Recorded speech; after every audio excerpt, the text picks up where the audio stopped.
Hey, welcome to Let's Talk Nation. I'm your man, Rod Love. And boy, Doc, is it me or my glasses? I think this thing looking a little blue, but I'll take it. I'll take it. Yeah, you looking like Papa Smurf. I'm looking like Papa Smurf. Hey, welcome to Let's Talk Nation. And man, I tell you, we have a show for you tonight. The only thing that we'll ask is that you join in. Let us know what your thoughts are, your opinions. But the only thing we ask is let's be civil about our conversations. Let's make it make sense. Doc, how you doing this evening? Hey, I'm good. I'm good, man. And you like that, huh? You like that, huh, Doc? Yeah. Let's be civil and let's make it make sense. You know, I'm watching some things online. I don't know if you know who Jackie Hill Perry is. No, who is that? Jackie Hill Perry is a young lady that at one point in her life she was gay, and lesbian, and she gave her life to the Lord, and she does a lot of motivational speaking. Not only speaking, but she ministers. She doesn't have a church or anything, but you know, she speaks at different functions, and she's well thought of and very knowledgeable. And you know, people follow her, and she seems to be under attack on Facebook threads. I don't know if you know that. That's for what though? For what? Whoever. Well, because you know they telling her Happy Gay Pride Month, and that she's hurting gay people because she talks about homosexuality as it relates to faith and things like that. She doesn't attack people, but you know, she just shares her own story and her struggles with it. She tells you, you know, I still struggle with the urges and you know and things like that. She say, but you know, God is bigger than me, so I have to allow myself to submit to God. And these, you know, it's some people they are gay, they are homosexual, and they are attacking her because they feel like she's sending confusing messages. Well, here's the thing that I want folks to understand: you ain't got to listen. You don't have to listen, and we forget that now. You know, we forget that we have so many people that think you should think exactly how they think. Yeah, but you know what, Doc? Here's the thing, and I mean, I'm gonna make this as succinct as I possibly can. Everybody's entitled to their own opinion, you know. And just like we started the show, Doc, where we talk about people being civil about having conversation, man, we can have conversations and not agree and leave being agreeable that we were civil to one another and had a logical conversation. So, you know, that's the other part about where we're at nowadays, Doc. I think we can agree exactly. to disagree. Well, I think it's because number one, critical thinking is dead in most people. It really is. And people lack the ability to have discourse or disagreement without being uncivil. Well, see, I'm glad you put that word in there after the fact, but you're right. Basically, it's about having a degree of civil discourse. But you know, Doc, at the end of the day, again, man, you know, everybody's entitled to their opinion. I just would say, you know, can we do it civilly? We don't even have to agree. Can we do it and be civil about it instead of, you know, throwing out insults and you know, trying to harm one another intellectually, emotionally?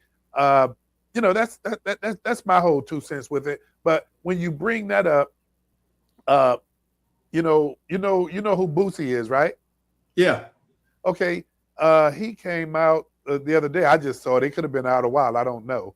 But I didn't know that the new 2026 Madden has a guy on there in his football uniform. And Mondo, you probably has already seen this, but he has his fingernails painted. And so Boosie was on having a conversation about just the mere fact that, you know, he never thought Madden football would have a brand where you got this player in his uniform, and his, all his fingernails are painted. So Boosie entitled to his opinion too. Yeah, but and the thing is, why is that? Why does that even matter? In the grand scheme of things, why does a football player having fingernail polish on? What does it mean? Why does it matter? But you say why does it matter, Doc? But it goes back to our original discussion. It don't matter to me, but Boosie and anybody else, they entitled to their opinion. They can speak up. So now it comes back down to, something that we've talked about, you, me, and Greg, as well as Mondo, for years. Does that cancel culture? Does it hit you? Does it impact you? I mean, I don't know the answer to that. But again, I do believe people are entitled to your opinion. But then you also need to realize, you know, we live in days where your opinion can have consequences as well. And that's it. You don't need to have an opinion about everything. You know, Yeah, well, it's some people, they got to have a say about everything and anything. And what that shows is just how uneducated you are. Because there's always going to be things that can be done multiple ways and mean multiple things. And we have to be careful in how we frame all of that up. There are no absolutes. yeah. I mean, I just go back to me again, man. People are entitled to their opinions, and just like you mentioned, um, there are some things that you have to scratch your head and say, are they even worth coming out and you taking the stage? And if they are, more power to you. But make sure you ready and prepared to get out there and defend yourself and defend the cause that you're putting yourself in front of. So, that being the case, Doc, I want to address something. And you and I, we had this conversation earlier. Want to, just make sure that Mayor Demings, Orange County Mayor Jerry Demings, man, he made the announcement about withdrawing from the governor's race. I believe it was last Friday, Doc, wasn't it? Yeah, that's And Friday. first and foremost, want to say to Mayor Demings, and I've reached out to him as well to say, literally, and Doc, I'm learning how to say this literally, that when I heard his announcement, Yeah. I paused to say a prayer for him and his family, that he has a speedy recovery from his announcement. But Doc, one of the things I learned, and I'm gonna just say, I was probably guilty of this myself. People will tell you they're praying for you, Mm-hmm. and it's almost like it's a formality to say. But now Well, I've got it's a platitude in platitude. many ways. Yeah, It's a platitude. It's meant well, but it's not. It's often a hollow gesture, if you will. but I tell you what got me, Doc, and I say this, and that's why, one, I've known Mayor Demings over 20, 25 years now. Uh, and man, when I say literally, when he made his announcement, I paused and said a prayer for him and his family. But man, I'm getting more in the habit of making sure I mean what I say when I do it. And I just want to, extend that once again, man, that I have no doubt that Mayor Demings is going to come out of this, man, and he and his family are going to be strong. The context in which this conversation is revolving around is that we had a statewide race that included probably, Doc, I don't know, is this the first time in history of having two male African Americans that are on the opposite side of political parties that were running for I statewide think office? so. I think so in Florida. Yeah, I can't think of any other time. And I know in my lifetime. But I want to kind of piggyback on what you're saying about Mayor Demings. And first of all, I've been knowing Jerry since Jerry knew Jerry. we were raised up in St. Mark, and Jerry and Terry Demons, they were always there. They're 2 years older than me, and I always saw them. The youth in St. Mark, they were youth leaders, so a lot of the things that the youth church had, Jerry was right there. He's always been a leader. Okay? So, Doc, you went to St. Mark back in the day? I grew up in St. Mark. Okay. And I tell people proudly, I am a Rutherford, and Rutherfords are one of the founding families of St. Mark. Okay. And I had great uncles that bought the bell for St. Mark when it was on Avondale, Conley and Avondale, and they laid the bricks. Bricks used to be a big commodity in Orlando. I have to tell you the brick story one day. But anyway, Mayor Demings has always been a leader. And, sometimes leaders need us to be there for them. And I think this is one of the times where prayerfully the community will rally around Mayor Demings and support him and Val and the rest of their family, and make it known that, we appreciate it. We appreciate the job he's done. And on the political side, you don't always have to agree with somebody. You're right. But know that there's civility and humanity in someone who has served in the capacity that he and Val have. They've been selfless in many ways. But to that extent, Doc. But to that extent, with Mayor Demings' exit, that changes what I would call the political African American leverage conversation now, because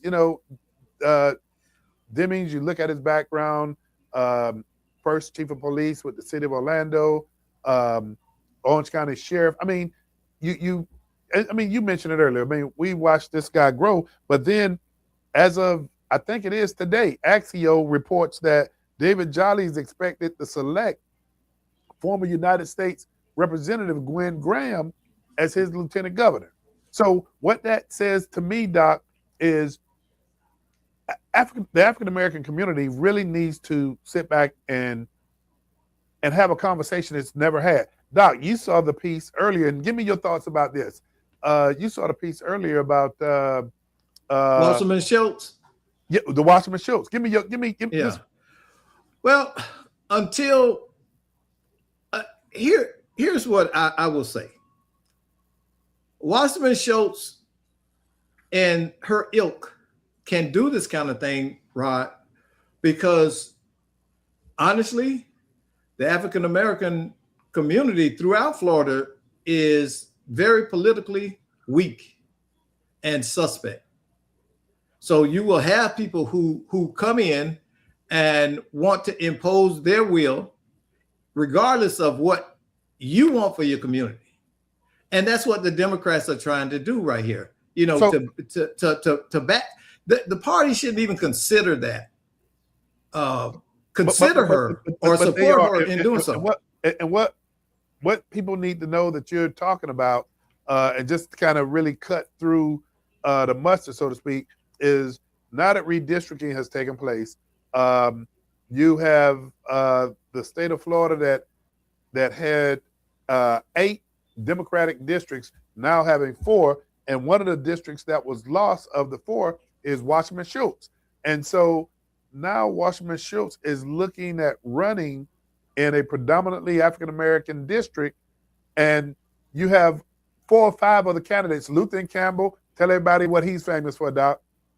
That's Two Live Crew. Did you say that? You say that was Lou, that Uncle Lou. That's Uncle Lou. So go ahead. But no. But so you got Luke that has been very community. I mean, his profile has really grown over the last 10, 15 years. And we were talking about this too, because a lot of people don't know this. Luther Campbell is one of the most shrewdest, sharpest people operating in Florida. And I told you my take on it. You know, he built an empire that many artists, had it not been for him, wouldn't even Oh, exist. oh, you're right. You're right. But that's in the music industry. And when you talk about how shrewd he is, I'm gonna just be honest. I don't know how shrewd he is in this political landscape, but I will say this, Doc, and you and I, we watched this the video earlier. One of the things that has taken place already is the fact that those 4 or 5 other African American candidates that were running for that same seat, they did something that me and the general have been talking about for a very long time, and that is why have Consolidate, consolidate, consolidate. But, strategize. but come on, man, the United States congressional race that we had about 6 or 7 candidates running for, and then at the 11th hour, one of the candidates, and I'm not going to get into mentioning names, one of the candidates that I don't know that their life experiences or connectivity to the community, they just walked down the middle and won that United States congressional race. And if those candidates, I mean, and we're not saying because the community should pick a candidate of its choice, but one of the things that Two Live Crew, Luther and Campbell, and those have done, those 4 or 5 candidates have sat down to have a conversation to look at consolidating. And Doc, let's say what we mean by that word is consolidating. Mean they're going to back one of them to run that office because they understand the numbers. They're looking at the numbers. The numbers say if we split the vote, now she's got to weigh in. If we don't split the vote, we certainly beat the brakes off of her. Yeah. You know, because that's how it's going to go. Now that's political strategy. That's thinking. That's forward thinking. And that's forward thinking. This has been missing for a very long time. Hey, Doc, and it's strategic. It's taking emotion out of it. Exactly. And you know, I say that, Doc, and you and I, you know, we pulled up some additional information, man, just to have this conversation. But in this conversation, man, just give you an example.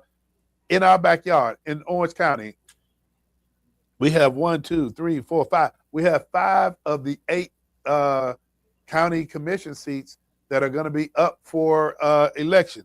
Now, here's something that when you talk about consolidation in District 7, you have 15 individuals running for that seat, albeit you have 7 of the 15 that have qualified.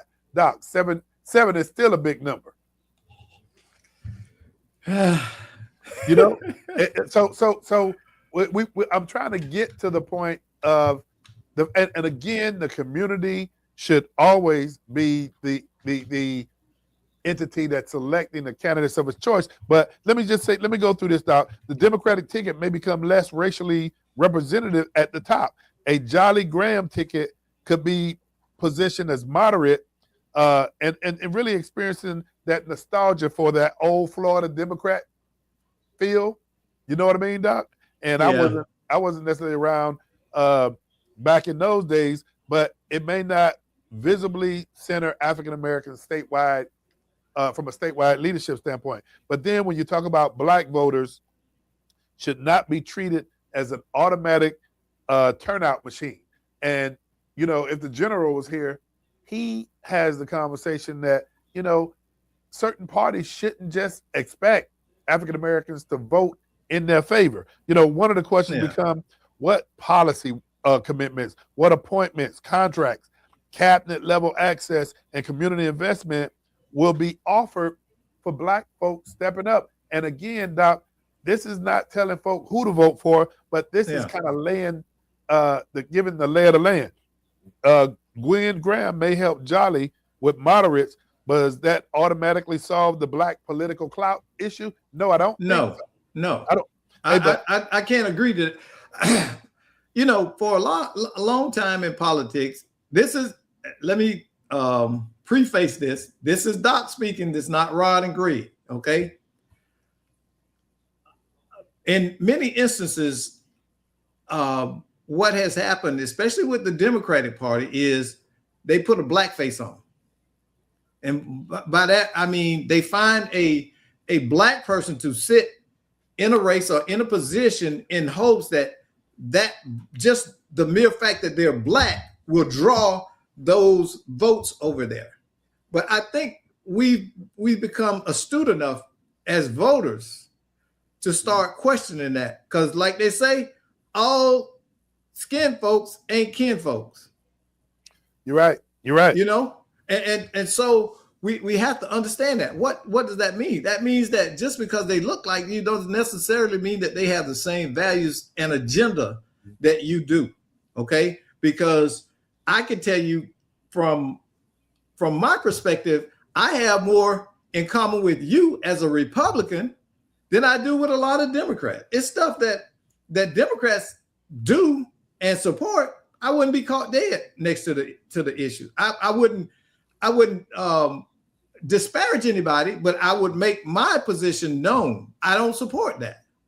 I'm not interested in that. So Doc, with that being said, and you created the perfect segue for me, I guess, just to pose this question, this creates opening for Byron Donalds to be explored, not blindly embraced, but Donald is a serious Republican contender with major fundraising strength, and he has been endorsed by President Trump. The question is whether African-American voters should at least examine his agenda, access, and willingness to deliver measurable outcomes. I mean, do you think all options should be put on the table is the question I'm asking you.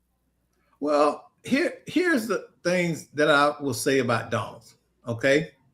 I've looked at some of his ideas and stuff, and they have merit. They really do. I think the uncomfortable part for many Black folks will be the fact that he's connected to Trump. And a lot of Black people have a very visceral reaction to Donald Trump. I'm one of them. But when you say a lot of Black folk, Doc, let's go back and look at, he got Black males to vote for him beyond any percentage that any president had received from a Republican standpoint. That's more about the internal house fire that's going on in our community.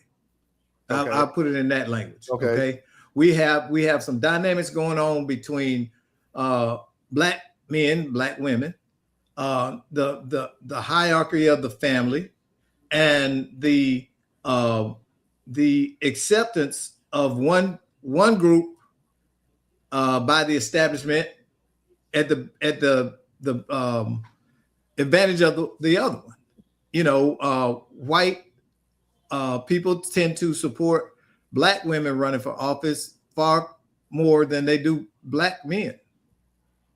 And we see that. Now, that's not saying that Black women aren't qualified, because they certainly are. But when it comes to the most qualified candidates, oftentimes Black males are not even in the conversation of getting those funds and getting those endorsements. So let's have more conversation, Doc, about that. On that topic alone, when we talk about Black political clout, and I'm just, this is my perspective. I think it needs to be more transactional than emotional. I think community should ask every campaign. And here's something that, if the general was in the room, the general is often asking this question, what are the different campaigns committing to the different segments of the community when you look at economic development, when you look at criminal justice issues, education and health disparities? These are the kind of questions, Doc, that need to be transactional, and the conversation needs to be had. Yeah, exactly. But we can't have them if we are constantly dividing over unnecessary stuff. We need a platform. What is our goal and our agenda? This is the problem I have with Democrats, because the Democrats want to be all things to all people, and you cannot be. We want to be the pro-life. We want to be the pro-gay. We want to be. Must have my notes. You must have my notes. we want to be all these things instead of being all these things. Pick the issues that we all can support that impact all of us. Absolutely. regardless Absolutely. of what your label is. So what you're saying, Doc, See, is I'm party saying loyalty should not party loyalty should not replace community strategy. exactly, man. Listen, Rod, I have been in those Democratic meetings, and I told you this a long time ago. This how Democrats have a meeting. They have to talk about uh who they gonna honor and this esteemed folks and all of this stuff. Then they got to take pictures. Then the black people got to take pictures. Then the Puerto Rican people, the Hispanic people got to take pictures. Then the gay people got to take pictures. Every subgroup in there, the people with disabilities got to take pictures and have a say. So you never have a central in many Democratic meetings. You don't have central issues. Well, You Doc, have Doc, you and I, special. you're right. You and I having this conversation. But what about one of your favorite, Mondo? Sometimes. What is that younger generation? Mondo. Sometimes. Yeah. What's your take? Yeah. It's really confusing to me, which is why I kind of stay away from it, because nothing really makes sense at this point in time. Doc, do you hear that? Yeah, I hear him. But see, Mondo, let me ask you this. You said something. You said that's why I stay away from it. What is it about? But the other word he said, Doc, was it's confusing. See, we gotta go there first. So Mondo, help us understand those 2 points you just made. Basically saying that I don't see any straight agenda, one straight target that they want to get to. Everybody wants to do something else. You know what I'm saying? It doesn't seem like there's no unison. Hey, hold on 1 second, Mondo. Let me pause for a quick pause. For those of you who are listening and tuned in to Let's Talk Nation, we'd like for you to join this conversation, and Doc will run that number down below shortly. But if you want to join the conversation, and all we ask is that you be respectful and let's be civil about it. But that phone number is area code 407-921-6195. Once again, that number is 407-921-6195. Back to you, Doc. Yeah, and so, you know, what Mondo is pointing out is exactly what many young people run up against. First of all, people my age tend to want to approach people Mondo's age as if we are their parent.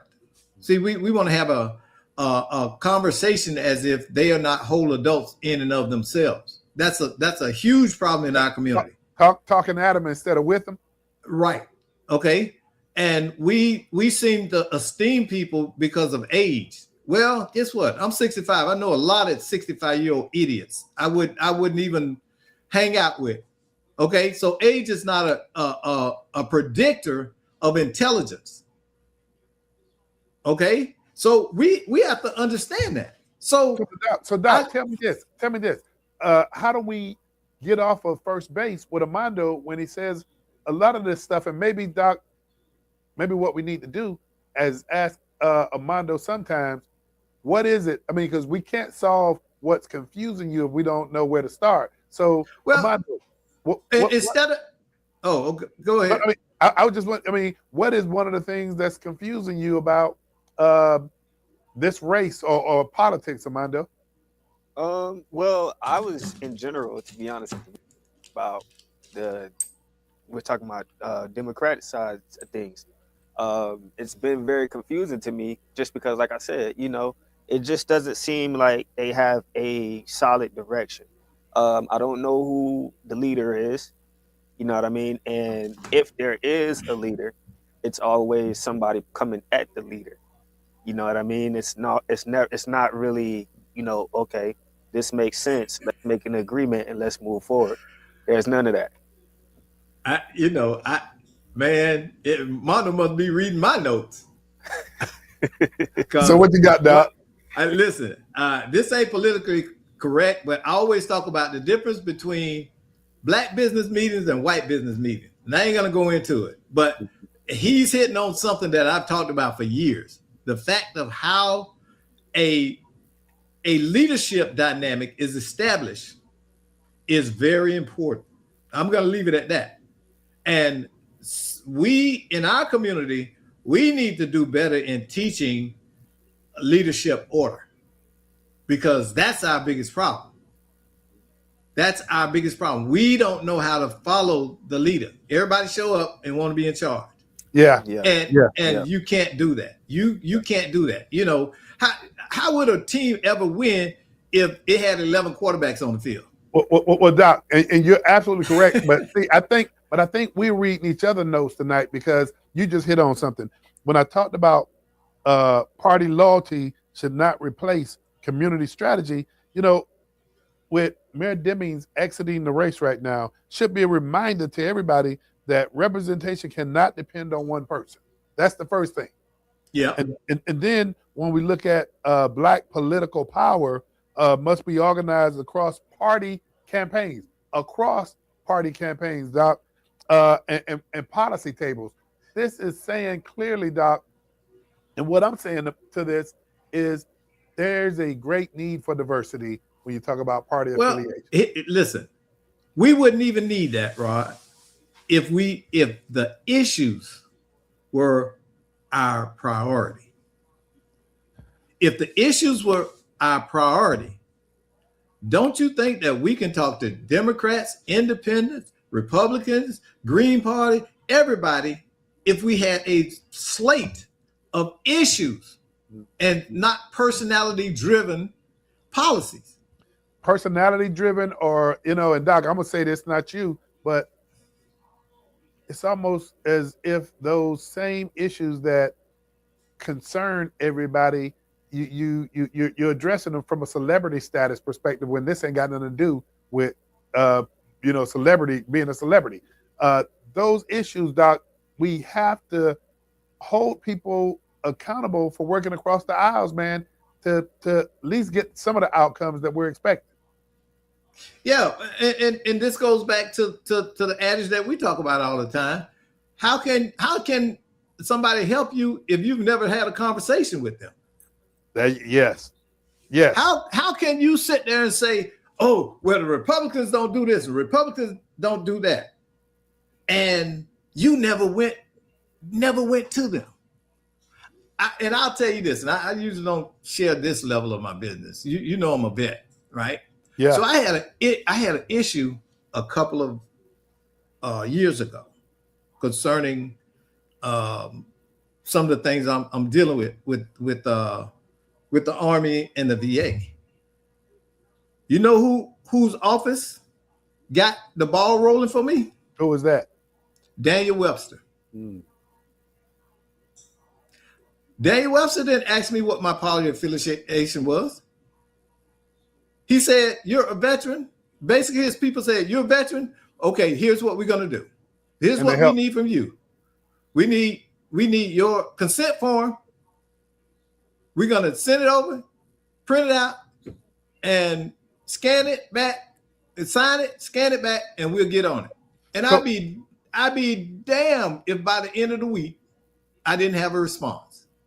So Doc, to that point, Byron Donald's candidacy complicates the old racial political script, Doc, because now a Black Republican nominee forces a serious conversation is representation defined by race alone, party alignment, policy outcomes, or access to executive power. Now you got to look at this across the board and say, I got to develop relationships and look at having conversations across the board. And people would rather assign evil to you than actually discover if you are evil. Assign it versus discover whether or not it's true. Exactly. They wait for somebody else to tell them about, look at when we first met. Yeah. People say when they told you crazy stuff about me. And I told you, go back to them people and ask them, what has he done to you to Can't say make a you word. have that Yeah. that attitude about it. Because one thing about Doc, they can talk about me, Rod, but I'm clear. You know that. I'm clear. I ain't gonna say nothing behind your back. I won't say to your face. You gonna go up to him and tell him what's You on will your not mind. be you will never be confused when Doc send you a message. You will not. Because I just don't operate that way. But also, I'm not a malicious person. You understand what I'm saying? Mhm. A lot of times when I talk about an issue, there may be a person that's central to that issue, but it's not an attack on that person. Yeah. You know, we talk about Mayor Dimmitt, and he's a great person, but I haven't agreed politically with everything he's done, and I've said so. Him and Val. That doesn't mean I hate them or dislike them or would disrespect them. What it means is when it comes to a certain policy, here's how I view it. And just like they express their point of view, I'm free to express mine without animus, anger, or indifference towards them. I'm not going to get mad with Jerry because he's not performing the job of mayor the way I would like him to. And you I know, will go and say, hey, I don't agree with that because here's what sparks my disagreement with you. But I will be able to articulate clearly why I have opposition.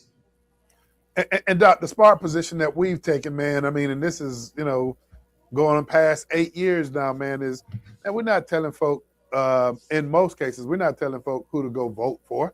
What we're asking people to do is go and look at those candidates. Go and do your research. Go look at, you know, what positions do candidates take on what positions. And those are the legitimate conversations, man, that need to be had. Exactly. And what we're telling you, be a responsible adult and form your own independent point of view based on what your goals and agenda are for your community.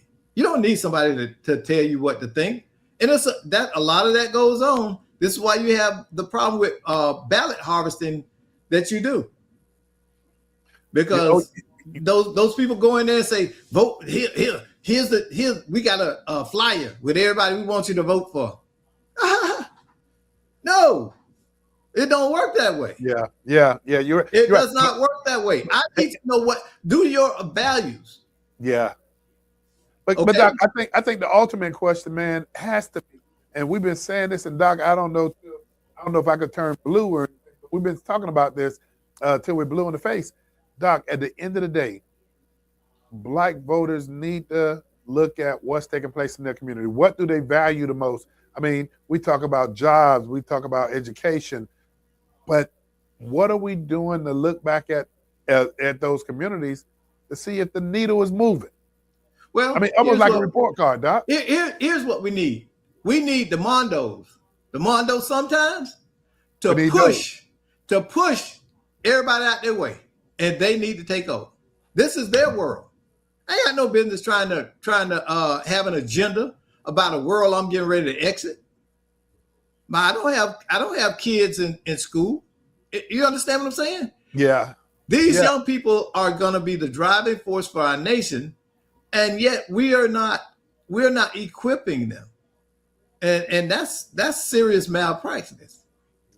I agree with that. You know, but that's why we got to continue to have these conversations, man. I mean, and we need to have more conversations with the Mondo sometimes, the Mondo sometimes, because again, Doc, and you brought something real important up, man. We need to be having conversations with the Armandos of the world and not just Adam. Listen, I go on Mondo's page, him and some other people in his age group. I learned a lot of things, Rod, because I go there because I want to know what's their perspective. And you know, I was telling Mondo, you're a living being that has never had to worry about segregation. I've lived segregation. Okay, I've lived for the fact that blatantly to my face, I was told I wouldn't get the job because I'm Black. That's not Mondo's experience. I hopefully it's not. Well, it's not his experience. And Doc, while I say we need to make sure that we are more mindful about the Amondos of the world, but I'm gonna ask the Amondos of the world to take our life experience, just like you mentioned what you've lived through, Doc. Man, those are your life experiences that have brought something to the table, man, that can't be overlooked.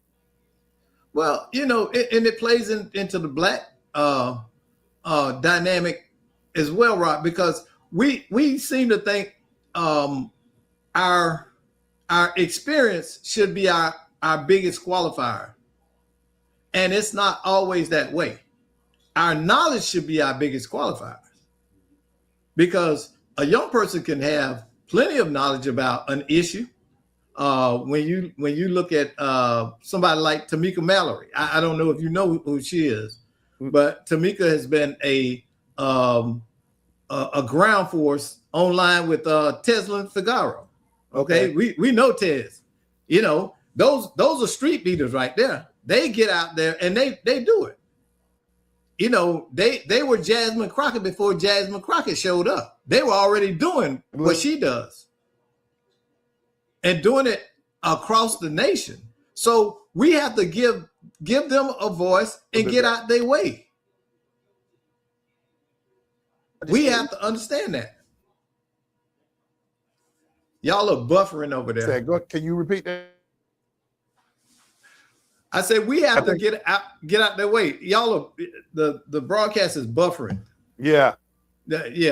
Something's going on with the. But you said we got to get out of their way, though. Yeah, we have to get out of their way. We can give them. Hey, we can hand them the playbook. We can hand them our playbook, but that don't necessarily mean they got to follow our playbook or use it. We just want them to learn some of the intricacies of what the mission entails. Well, they don't have to run the same play. You're right. We've been running around in a circle like what Don Miller shirt say? Marching in a circle in the darkness serves no purpose. So yeah. But you know what, Doc? You just said something too, man. I mean, when you talk about giving,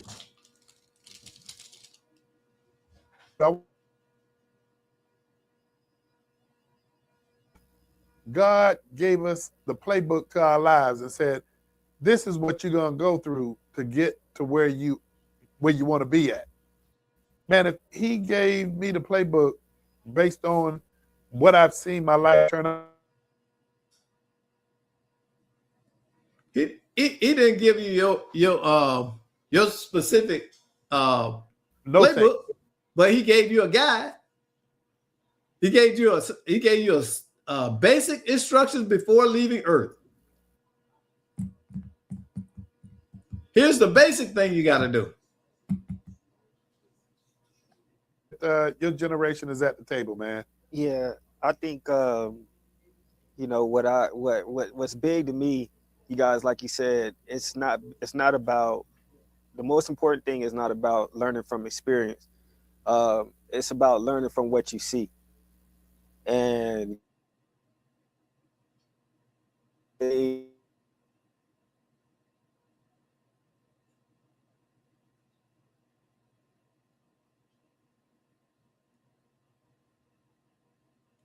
I don't know what's going on with the broadcast.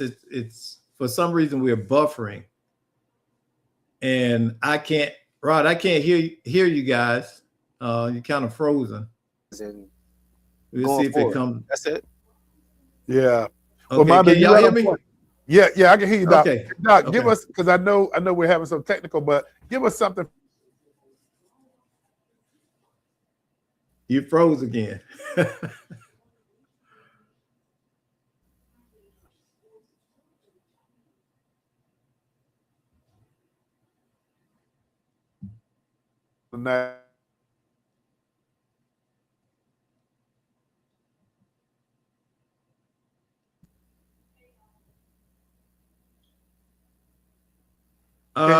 Okay, I can hear you now. Yeah, but very interesting conversation, brother, man, and it's one that we got to continue to have. Doc, give us some closing words. Well, I would just say, go Spurs. Hey, Spurs. Doc, We didn't get to talk about the Spurs, but you know, I want to see Wemby, you know, get a chance. I think he's a great player. But one of the things, getting back to our conversation though, we've got to change the players. We've got to change it, y'all. is it the players, Doc, or is it the playbook? It's the players and the playbook. Okay. We can't, it's not 1963. I had somebody tell me a sad story, and they are older than me. And it made me look at them in a pitiful way. They were telling me about when Dr. King got killed, and they ran around that night trying to get people together and to fight the system. And that impacted them so much that they were still trying to do that same thing 40 years later. They're still trying to organize and get people to fight the system. And they're still using those same tactics that they used then. That don't work. Marching across the bridge and singing "We Shall Overcome," that ain't gonna move anybody. And we didn't get to talk about the Rick Chow thing, but anyway, we keep freezing. So yeah. So Doc, we're gonna go ahead, man. I'm gonna just close out, but these are the kind of conversations that we got to continue to have. Tune in next week on Let's Talk Nation. Doc, I appreciate you. I appreciate what you bring to the table. And Armando, sometimes we got to get you on here sometimes. Hey, y'all don't have to go home. But you got to get out of here.